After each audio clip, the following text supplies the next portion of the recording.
संत ने जय ही दी, पुत्र प्राप्ति का वो साधन फल दिया। ब्राह्मण देवता बड़े प्रसन्न हुए, खुश होते हुए संत को दंडवत प्रणाम करते हुए भागते हुए घर पहुंचे।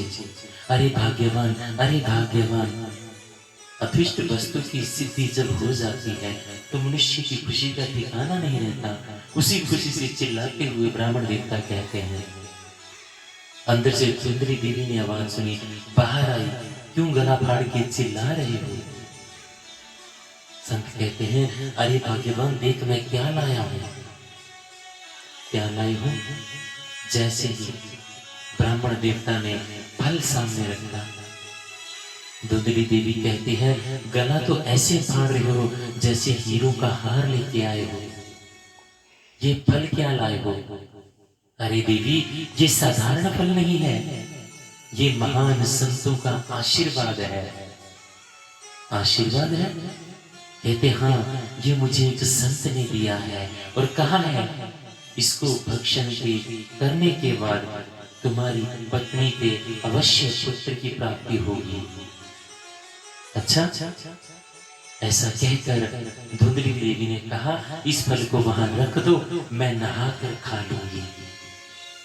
इतना कहकर धुंधली अपने काम में संलग्न हो गई और आत्मदेव जी अपने कार्य के लिए निकल गए। कुछ समय पश्चात उसकी पड़ोसन आई। पड़ोसन को दिखाते हुए कहते हैं, देख मेरे स्वामी ये फल लेके आए हैं, कहते हैं फल को खा के बेटा होगा।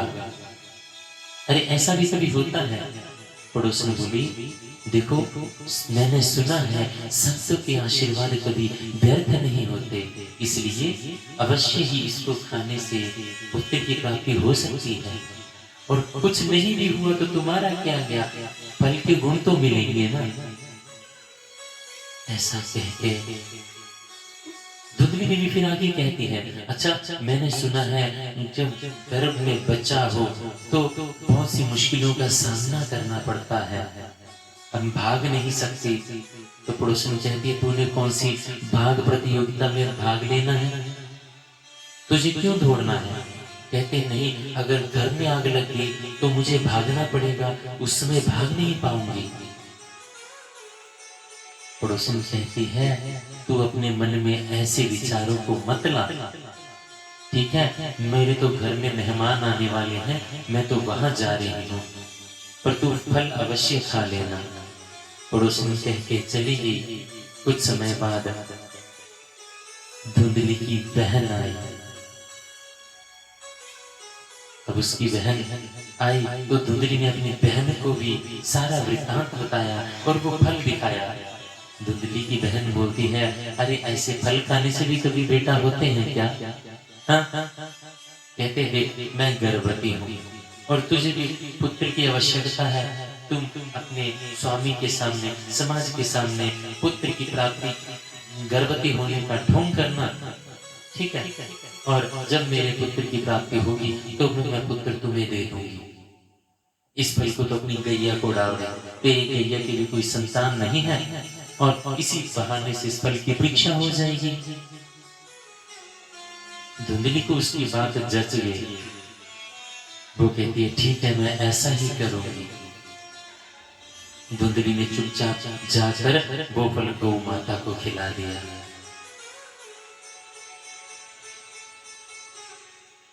कुछ समय बाद धुंधली की बहन के बेटा हुआ। वे चुपके से रात्रि को आकर धुंधली को अपना बेटा दे दिया। उससे पहले धुंधली ने वही एक गर्भवती होने का नाटक किया। उसके पति को लगा कि हाँ मेरी स्त्री गर्भवती है, और जब पुत्र अपनी बहन से लेकर दिखा दिया कि देखो ये पुत्र हुआ है, ब्राह्मण बड़े खुश हुए कि मेरे घर में भी किलकारी गूंजी। और संयोग देखिए, उसके 3 महीने के बाद गौ माता के भी एक पुत्र ने जन्म लिया। पुत्र इसलिए कह रहा हूं कि वो देखने में सामान्य मनुष्य की तरह था, लेकिन उसके कान गौ के समान थे। जैसे गैया के कान होते हैं, उसी तरह से उसके कान थे। अब ब्राह्मण आत्मदेव जी बड़े प्रसन्न हुए। ब्राह्मण देवता के घर में लोगों की भीड़ लगने लगी, सभी दर्शन करने को आ रहे हैं, अद्भुत चमत्कार हो गया।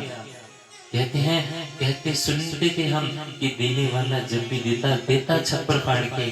कहा एक बेटा के लिए आत्मदेव जी तरसते थे, आज दो दो बेटाओं के पिता बन गए। आत्मदेव जी ने देखा और अपने बच्चे का नामकरण करने लगे। जो गैया से प्राप्त हुआ उसके कान जो थे वो गौ माता के कानों की तरह थे। उनको देखकर आत्मदेव जी ने उनका नाम गौकर्ण किया।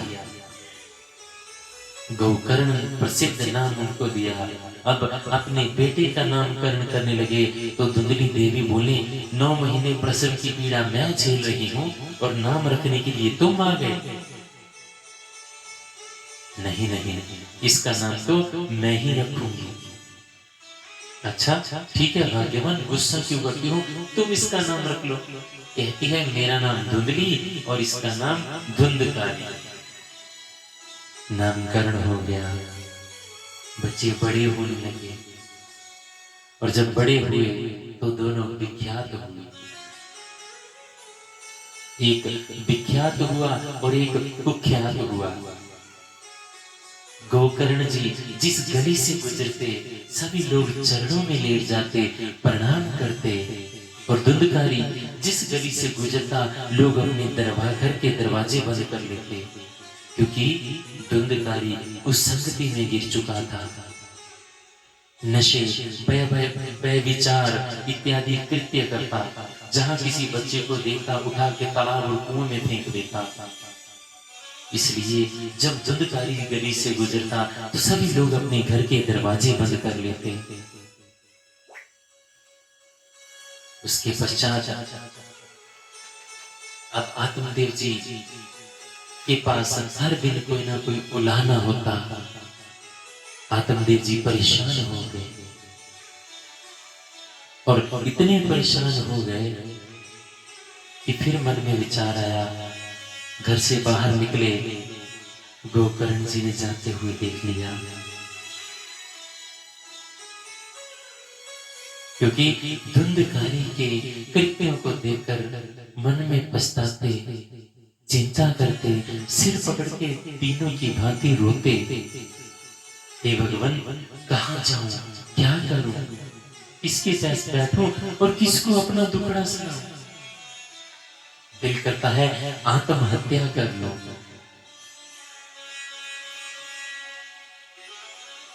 और बात भी सही है, जब तक अपनों से प्रताड़ना नहीं मिलती ना, तब तक वैराग्य उत्पन्न नहीं होता। गोकर्ण जी ने आत्मदेव जी को चिंतित स्वर में घर से बाहर निकलते हुए देखा तो समझ गए। अब देखिए, एक बार पहले भी आत्महत्या करने के लिए घर से बाहर निकले थे, जंगल में गए थे। उस समय आत्महत्या करने का कारण था कि पुत्र क्यों नहीं है, और आज भी आत्महत्या करने के लिए निकल रहे हैं। कारण क्या है कि पुत्र क्यों है। प्रिय बंधु, संसार में किसी को कोई भी सुख नहीं दे सकता। हम सोचते हैं पुत्र हो जाए तो सुख मिलेगा, पुत्रियों को धिक्कारते हैं, नकारते हैं बेटी ना हो। लेकिन इस चीज की, इस बात की कोई गारंटी नहीं है कि किसी घर में पुत्र होगा तो वो सुखी हो जाएगा, क्योंकि सुख से पुत्र का कोई लेना देना नहीं है। मनुष्य अपने कर्मों से ही सुख और दुख प्राप्त करता है। अगर आपके कर्म अच्छे हैं तो आप निसंतान भी सुखी रहेंगे, और अगर आपके कर्म खराब हैं तो संतान ही ऐसे धो धो के मारेगी कि हम याद करेंगे कि क्या हो गया। इसलिए प्रिय बंधु, भगवान की भक्ति और भगवान का भजन ही सर्वश्रेष्ठ है। कहते हैं औलाद के खातिर इंसान दुनिया में फिरता मारा मारा, उसको कोई और क्या मारे जिसको औलाद ने मारा। अब देख लीजिए, संसार का सार है। हमने बहुत से परिवारों को देखा, बहुत से लोगों को देखा है जो संतान से दुखी हैं। और हमारे इतिहास में, धार्मिक ग्रंथों में ये सब देखने को मिलता है। महाभारत में धृतराष्ट्र के 100 पुत्र थे, राजा सगर के 60,000 पुत्र थे। न जाने कितने सारे राजा महाराजाओं तक तो पुत्रों से दुख उठाना पड़ा। अगर आज आत्मदेव जी ने दुख उठाया तो कोई बड़ी बात नहीं है। गोकर्ण जी ने पिता को बाहर जाते हुए देखा और हाथ पकड़ के रोते हुए बोले, बहुत ही सुंदर उपदेश करते हैं। पिताजी, आप एक बात बताइए, इस संसार में कौन सुखी है? यहाँ पर कोई ऐसा मनुष्य, एक मनुष्य दिखा दीजिए जो सुखी है। यहाँ पर निरंतर सब जगह दुख ही दुख है। राजा कहे महाराजा सुखी, महाराजा कहे सुख इंद्र को भारी, इंद्र कहे सुख ब्रह्मा को भारी, ब्रह्मा कहे सुख विष्णु को भारी, विष्णु कहे सुख शिव को भारी, और सब संत कहे बिन हरि नाम के सारी दुनिया दुखारी। ये संसार प्रभु के भजन के बिना सब दुख रूप है। प्रिय बंधु, आत्मदेव जी को उनके पुत्र समझा रहे हैं। इससे कहां से ज्ञान मिलना चाहिए ये देखना नहीं चाहिए, और ज्ञान का उम्र और औहदे से कोई लेना देना नहीं। केवल बच्चे इतनी अच्छी बात कर देते हैं कि बुजुर्गों तक को सोचना पड़ जाता है। इसलिए जहां से ज्ञान मिले उसको ग्रहण करना चाहिए। कोई तन दुखी, कोई मन दुखी, कोई धन बिन रहत उदास, थोड़े थोड़े सब दुखी, सुखी राम को दास। इसलिए हे पिताजी, सारी दुनियादारी का झंझट छोड़ दीजिए, इसी में आपका कल्याण है। आत्मदेव ने कहा, बेटा तूने बिल्कुल सही कहा, इसमें कोई संशय नहीं। यही बात मुझे एक सत्य ने समझाई थी, परंतु मैं नहीं माना। लेकिन आज वो बात मुझे समझ में आ गई। मेरा मन भगवान के चरणों में नहीं लगता, मैं क्या करूं? मेरा मार्गदर्शन करो। गोकर्ण जी कहते हैं, पहले 2 बातों का अभ्यास कीजिए। ये 2 रस्सियां हैं, हम इस शरीर को मैं और मेरा मान बैठे हैं, इसी के पोषण में लगे रहते हैं। इसलिए आप इस मन को अपने मैं और मेरे से हटा दीजिए। मनुष्य इस संसार में एक यात्री की तरह है। एक यात्री में आया, जहां पे उसका स्टेशन आ गया, वहां से उतर के आगे निकल जाएगा। जीवन की गाड़ी तो ऐसे ही चलती रहेगी। गोकर्ण जी कहते हैं, और दूसरा, आप दूसरों के अवगुण और गुण देखना छोड़ दीजिए। अपने शरीर को मैं और मेरा मानना छोड़ दीजिए, और दूसरों के अवगुणों को छोड़ना देखना छोड़ दीजिए। आत्मनिरीक्षण करिए, अपना निरीक्षण करिए, क्योंकि हम हमेशा दूसरे के बारे में सोचते विचारते हैं, अपने बारे में नहीं देखते। गोकर्ण जी के सूत्र ब्राह्मण को, आत्मदेव जी को समझ में आ गए, और वो अपनी यात्रा के लिए, तीर्थों के लिए निकल पड़े। संतों की सेवा करते हुए अंत में उन्होंने परम पद को प्राप्त कर लिया। पिताजी के जाते ही दूधकारी जी ने माता को पकड़ लिया। बताओ कहाँ है माल खजाना? नशा करके आते और रात को अपनी माता को प्रताड़ित करते। धन कहाँ है? घर के बर्तन तक बेच दिए, और अगले दिन फिर आके कहता है कि धन लाओ, वो पैसा लाओ, मुझे चाहिए। अब माता रोज की प्रताड़ना से तंग आकर माता ने कुएं में छलांग लगाकर अपने प्राण त्याग लिए। अब इधर गोकर्ण जी देख के हैरान हो गए, परेशान हो गए।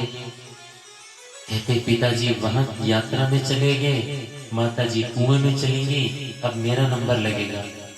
तो धुंधकारी के आगे हाथ जोड़ के कहते हैं, भैया मेरा मन कर रहा है कि मैं तीर्थ यात्रा करके आऊं। धुंधकारी मन ही मन में प्रसन्न हुआ, अरे यही तो मैं चाहता था, तू भी निकल जल्दी से। गोकर्ण जी यात्रा के लिए निकल गए। अब धुंधकारी पूरे घर में खुला, कोई पूछने वाला नहीं, कोई रोक टोक करने वाला नहीं। खूब लूटपाट करके लाता और अपना जीवन निर्वाह करता। एक बार उसने वैश्याओं को अपने घर में बुला लिया, उनको अपने घर में रखा, चोरी डकैती करके पैसा लाता और उन पर लुटाता। एक बार धुंधकारी राजा के महल में चोरी करके लाया, बहुत वस्त्र आभूषण लेके आया। जब वैश्याओं ने देखा तो पहचान लिया, अरे ये तो राजा के घर में चोरी करके आया है, राजमहल में चोरी करके आया है। निश्चित तौर पे ये पकड़ा जाएगा, अगर ये पकड़ा गया तो हमारा बचना मुश्किल हो जाएगा, अतः यहाँ से निकलना चाहिए। उन्होंने नशे में धुंधकारी को, जो शैया पे लेटा हुआ था, रस्सियों से बांध दिया और गला घोंटकर उसके प्राणांत करने का प्रयास किया। परंतु जब प्राण नहीं निकले तो जलती हुई लकड़ी को लाकर उसके मुंह में डाल दिया। श्वास रुकने की वजह से उसके प्राण पखेरु उड़ गए। वैश्याओं ने वहीं घर में खड्डा खोदकर उसको दफना दिया और सारा माल खजाना लेकर भाग गई।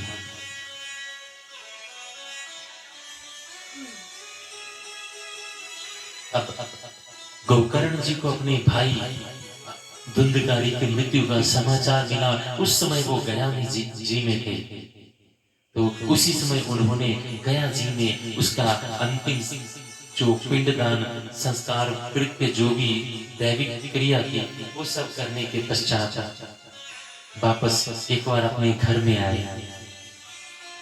रात को अचानक सोए तो अचानक एक भेड़ का बच्चा एकदम जोर से चिल्लाने लगा।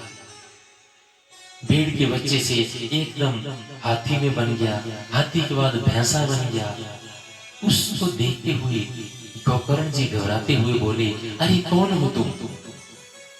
तब वह रोने लगा, जोरों से चिल्लाने लगा।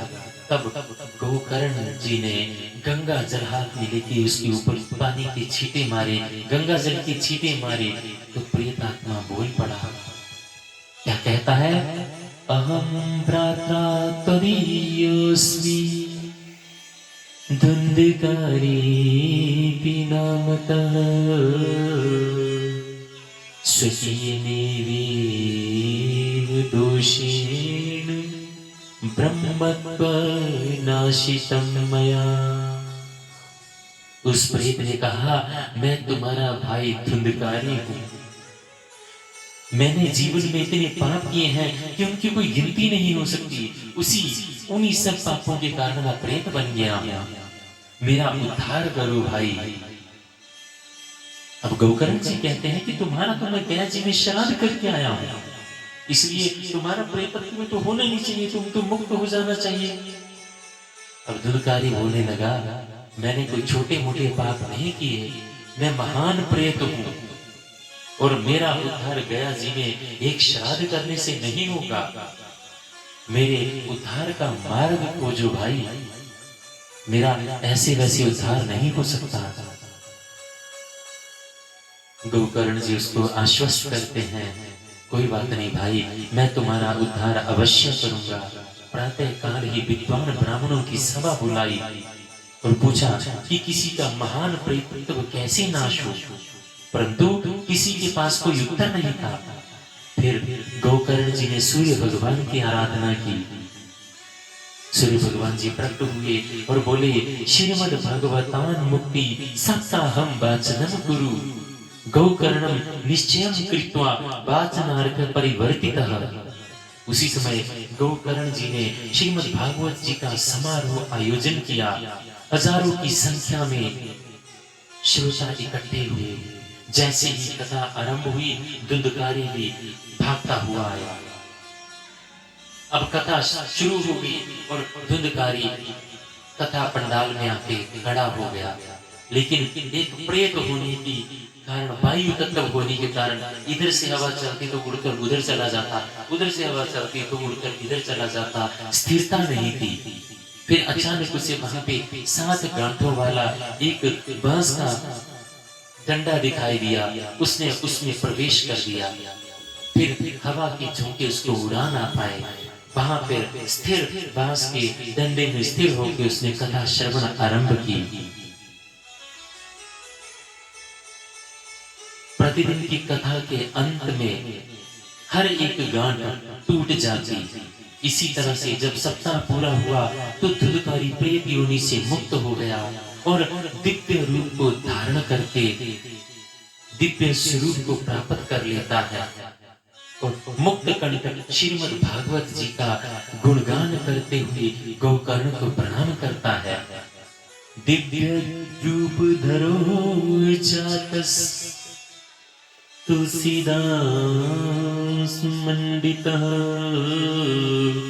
पीतवासा घनश्यामो मुक्ति कुंडलान्वितः धन्य भगवती वार्ता प्रेत पीड़ा विनाशिनी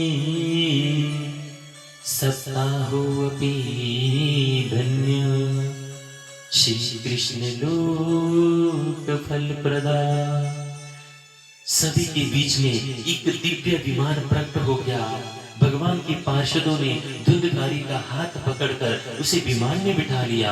गोकर्ण जी ने पार्षदों से कहा, अरे भैया, यहाँ तो हजारों लोगों ने कथा की है, कथा का श्रवण किया है, आप लोग एक ही विमान में आए हो।